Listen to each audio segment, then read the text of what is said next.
Derrière la Dolce Vita se cache celle qu'on appelle en italien la cronaca nera, la rubrique des faits divers qui nous révèle, comme un feuilleton, la face sombre de l'Italie. Des drames, des mystères, des rebondissements et des affaires hors normes, qui ont marqué l'histoire, la justice, la vie politique et religieuse, et qui continuent des décennies plus tard à fasciner, à bouleverser les Italiens. Celle que nous allons vous raconter en fait partie. Elle commence le 20 novembre 1945 dans une ferme de Villarbasse, près de Turin. 4 hommes font irruption dans la propriété pour la cambrioler et massacrer ses occupants. Ils seront les derniers condamnés à mort italiens.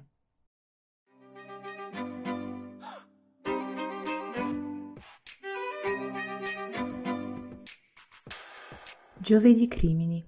Tous les jeudis, une affaire criminelle qui raconte l'Italie. Attention, l'épisode que vous allez écouter contient des descriptions de meurtres et des mentions de violence.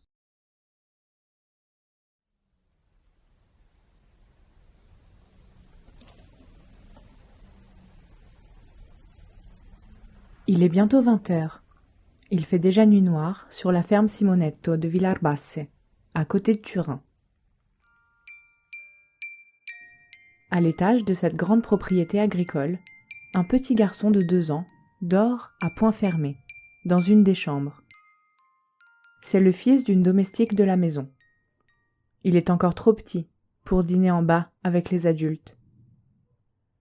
Mais sa mère, elle, n'est pas prête de rentrer se coucher. Elle s'active entre la cuisine et la salle à manger, avec ses 2 collègues. Il faut servir les invités, qui ont l'eau à la bouche. Car aujourd'hui, c'est repas de fête chez le couple Ferrero. Antonio et Anna ont quelque chose à célébrer. Bientôt, une naissance dans leur famille. Et l'arrivée d'un bébé est plus que jamais source d'espoir dans cette Italie meurtrie. Le pays se relève difficilement, traumatisé à la fois par la guerre civile et par la Seconde Guerre mondiale.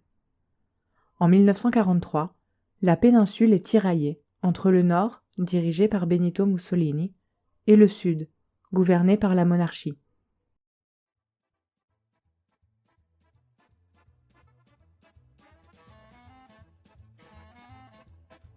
À la même période, des centaines de milliers de partisans combattent les fascistes et les troupes de l'Allemagne nazie, jusqu'à la reprise de Milan, en avril 1945, qui actera la libération.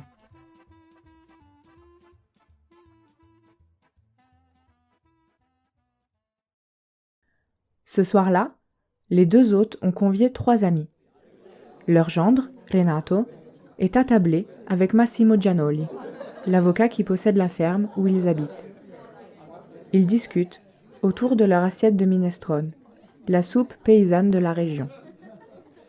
Marcello Gastaldi, un jeune agriculteur du coin, les a rejoints. Lui aussi a une bonne nouvelle à partager. Il vient tout juste d'être embauché pour travailler à la ferme. La soirée promet d'être longue et joyeuse.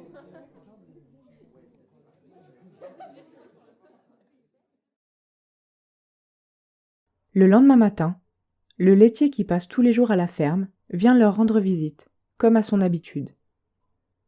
Bizarrement cette fois, la grille d'entrée est fermée.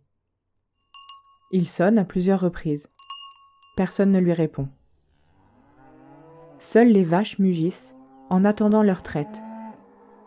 Inquiet, le laitier alerte un voisin.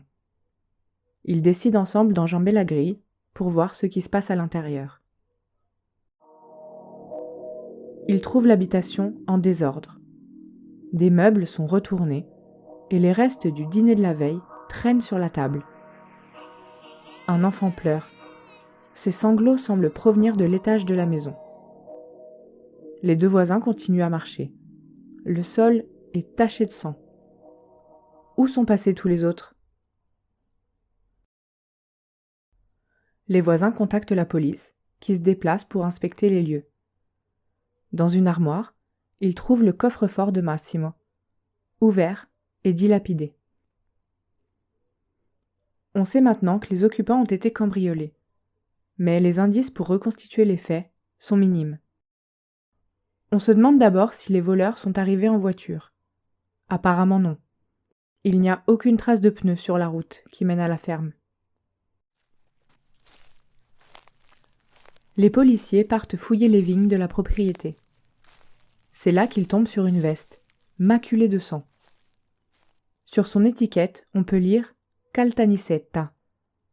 C'est le nom d'une ville sicilienne, à l'autre bout du pays, où la mafia est très implantée. Cette inscription est un détail précieux pour la police, puisqu'elle leur indique d'où venait probablement un des bandits. Mais en dehors de ce vêtement, on ne retrouve aucune pièce à conviction. Faute d'éléments suffisants sur les coupables, on se met donc à réfléchir au profil des victimes disparues. Quelqu'un aurait-il pu les envier ou leur en vouloir ?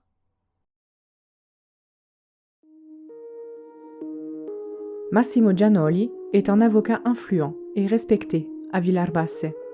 C'est aussi un entrepreneur fortuné, à la tête d'une grande compagnie pétrolière italienne. Il embauche de nombreux habitants des environs, jusqu'à ce que la guerre n'interrompe ses activités.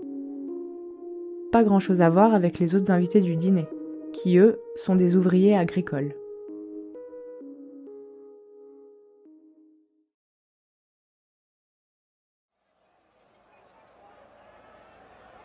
Le climat politique est toujours particulièrement violent.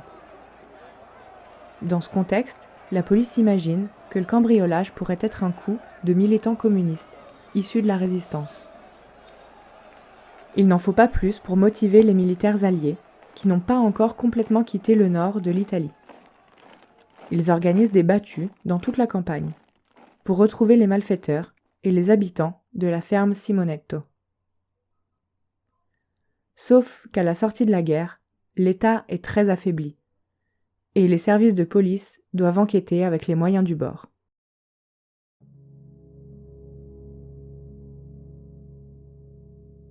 Au bout d'une semaine, les investigations finissent tout de même par avancer.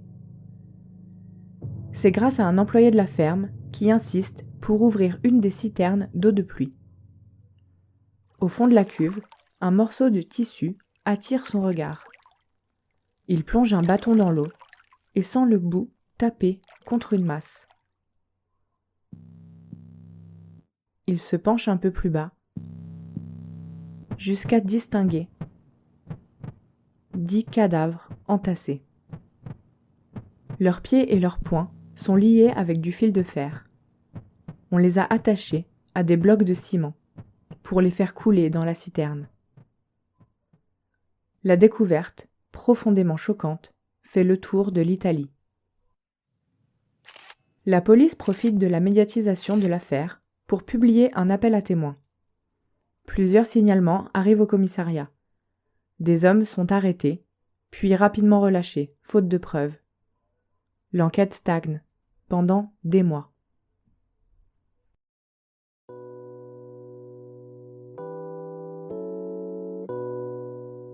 Les policiers finissent par se concentrer sur le meilleur indice dont ils disposent, la veste étiquetée en Sicile. Ils cherchent à qui elle appartient, et ils ont désormais un suspect en tête, Pietro Lala. C'est un ancien employé de la ferme, et il est sicilien.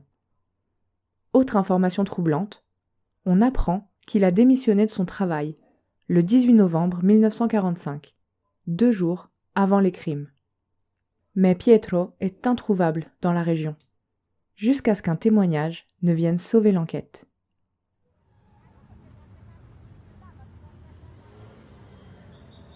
Des habitants de Rivoli, tout près de Villarbasse, racontent avoir croisé un immigré sicilien dans leur immeuble, début novembre. Ils se rappellent l'avoir vu rentrer au beau milieu de la nuit, le soir du drame.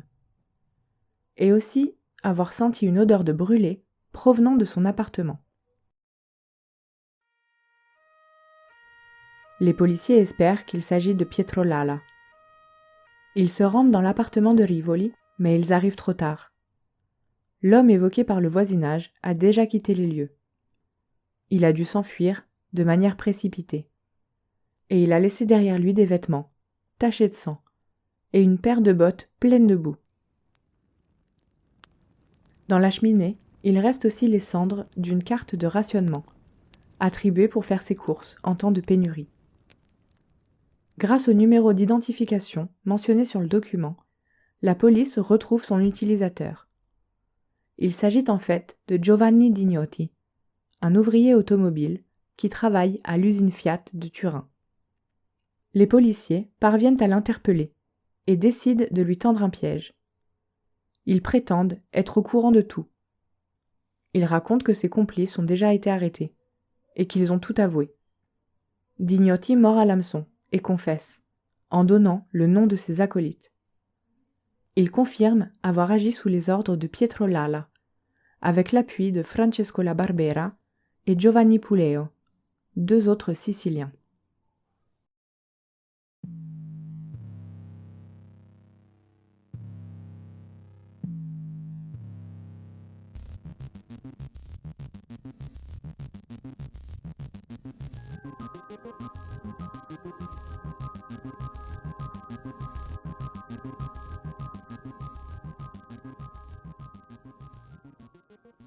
L'interrogatoire de Giovanni Dignotti permet enfin de comprendre comment s'est déroulée cette soirée du 20 novembre 1945.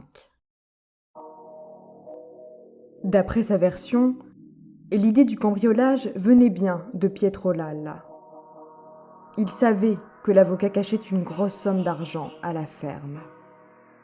Et il connaissait bien les lieux pour y avoir travaillé quelques mois.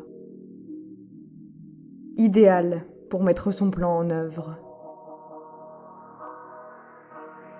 Vers 20h, alors que les invités ne sont pas encore passés au plat, les 4 criminels font irruption dans la salle à manger. Ils sont cagoulés à l'aide de foulards. Les convives, terrorisés, sont ligotés avec du fil de fer. Pendant ce temps, les maris de 2 des domestiques, qui les attendent chez eux, s'inquiètent. Pourquoi leurs femmes ne sont toujours pas rentrées à une heure pareille ? Ils débarquent dans la ferme pour en avoir le cœur net. Et ils se retrouvent, eux aussi, pris en otage. Les voleurs ont d'abord l'intention de s'enfuir avec l'argent et les objets de valeur de Massimo. Mais Pietro est maladroit. Il fait tomber son foulard par terre et dévoile son visage aux yeux de tous. Teresa, une des domestiques, le reconnaît aussitôt. 2 jours plus tôt, il travaillait encore avec elle à la ferme. Sous le choc, elle ne peut pas s'empêcher de crier son nom, sans se rendre compte de son erreur. Les malfaiteurs n'hésitent pas plus longtemps. Ils se mettent à tabasser tous les témoins à coups de bâton. Puis ils se débarrassent de leur corps dans la citerne, alors que certains sont encore vivants. Après la tuerie, Giovanni Dignotti passe à Rivoli pour brouiller les pistes, avant de rentrer chez lui, à Turin. Pietro Lalla, Francesco La Barbera et Giovanni Puleo rentrent quant à eux dans leur village natal, à Mezzogiuso. Là-bas aussi, la situation est tendue.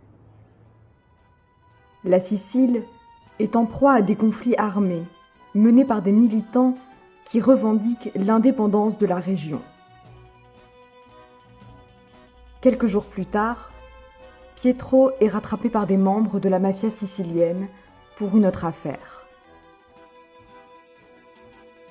Il est assassiné avant que la police n'arrive jusqu'à lui.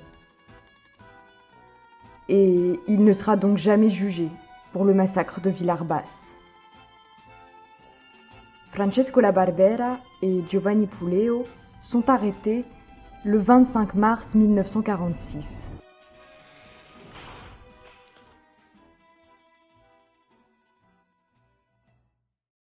Après plusieurs mois de détention, ils comparaissent devant la cour d'assises de Turin le 2 juillet 1946. sur le banc des accusés, Dignotti, La Barbera et Puleo ont l'air froids et indifférents. Pourtant, ils savent que leur vie est en jeu. La peine capitale est toujours en vigueur en Italie. En tout cas, dans le code pénal. En réalité, elle est de moins en moins courante sous le gouvernement provisoire au pouvoir à ce moment-là. Enrico De Nicola, le premier président de la toute jeune République italienne, accorde la grâce à la plupart des condamnés.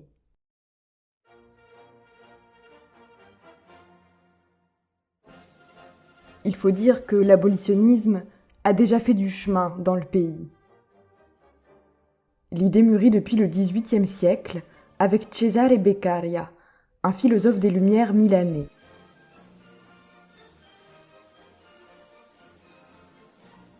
Dès 1889, la peine de mort est même supprimée dans tout le royaume d'Italie, avant d'être réintroduite en 1926 par le régime fasciste de Mussolini.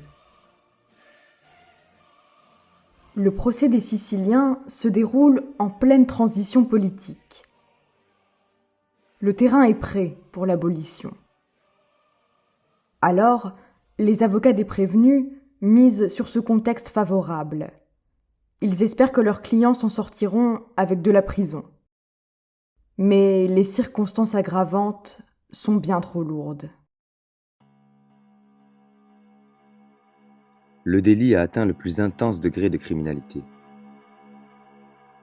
Ces auteurs ont démontré être les plus inquiétants dangers sociaux.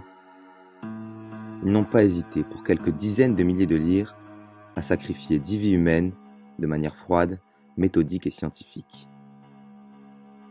Pendant 3 longues heures, durée du tragique événement, ils n'ont eu aucun moment de repentance. Après le crime, les mains encore tachées de sang innocent, ils ont consommé, sur la route du retour, les saucissons volés lors de leur pillage. C'est la démonstration d'une insensibilité terriblement révélatrice, d'un caractère constitutionnellement criminel. Au bout de seulement 3 jours d'audience, le tribunal les condamne à mort. Les coupables tentent le tout pour le tout. Ils font appel, sans obtenir gain de cause. Puis ils réclament la grâce présidentielle. Mais le massacre de Villarbas est un cas particulier. Malgré leur tendance abolitionniste, les institutions sont beaucoup moins clémentes. Car la population ne se remet pas des atrocités commises dans la ferme. On veut venger les victimes. La campagne pour punir les 3 criminels, le plus sévèrement possible, est virulente. À tel point que le chef de l'État finit par trancher la polémique. Ils ne seront pas graciés. Le 4 mars 1947, au petit matin, Giovanni Dignotti, Francesco La Barbera et Giovanni Puleo sont emmenés dans un champ de tir à Turin. On leur bande les yeux et on les fait asseoir à califourchon sur des chaises, face au mur. Derrière eux, une trentaine de policiers armés s'apprêtent à les exécuter. D'une seule voix, les 3 hommes scandent un slogan à la gloire de la Sicile. Et à 7h45, les derniers condamnés à mort italiens sont fusillés. À quelques mois près, leur destin aurait pu basculer. Le 1er janvier 1948, la nouvelle constitution italienne est promulguée et la peine de mort est définitivement abolie.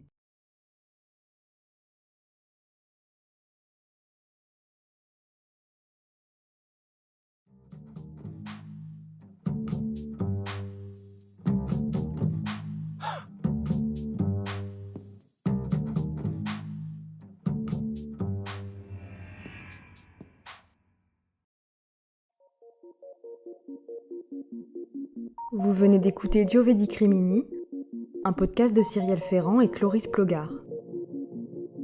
Rendez-vous sur nos réseaux sociaux pour réagir à cette affaire et suivre l'indice qui vous mènera au prochain épisode.